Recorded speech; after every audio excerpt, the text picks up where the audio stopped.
বলিউড অভিনেতা সুশান্ত সিং রাজপুতের মৃত্যুর পর থেকে দীর্ঘ ৪ বছর ধরে চলা আইনি লড়াইয়ে বড় জয় পেলেন অভিনেত্রী রিয়া চক্রবর্তী ও তার ভাই সৌভিক চক্রবর্তী। মাদক ও অর্থ লেনদেনের অভিযোগে ২০২০ সালে নারকোটিক্স কন্ট্রোল ব্যুরো রিয়া ও সৌভিকের ব্যাংক অ্যাকাউন্টগুলো জব্দ করেছিল। ২০২৬ সালের ২৫শে এপ্রিল মুম্বাইয়ের বিশেষ এনডিপিএস আদালত সেই অ্যাকাউন্টগুলো পুনরায় সচল করার নির্দেশনা দিয়েছেন। ২০২০ সালে সুশান্ত সিং রাজপুতের রহস্যজনক মৃত্যুর তদন্তে মাদক সংশ্লিষ্টতার অভিযোগ তুলে রিয়া চক্রবর্তীকে গ্রেফতার করেছিল কেন্দ্রীয় তদন্তকারী সংস্থা।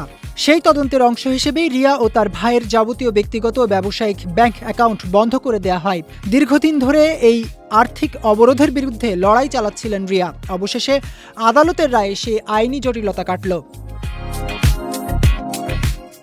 ২৫শে এপ্রিল বিশেষ আদালতের পর্যবেক্ষণে কেন্দ্রীয় তদন্তকারী সংস্থা এনসিবির কার্যপদ্ধতি নিয়ে বড় প্রশ্ন তোলা হয়েছে।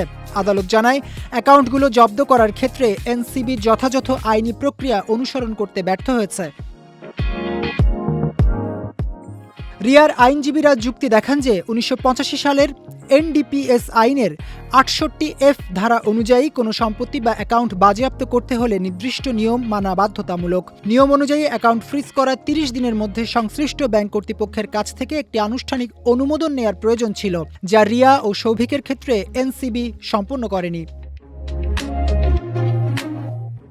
আইনজীবীদের এই অকাট্য যুক্তি ও নথিপত্র যাচাই করার পর আদালত রায় দেন যে বাধ্যতামূলক পদ্ধতি অনুসরণ না করায় এই জব্দ প্রক্রিয়া বৈধ নয়।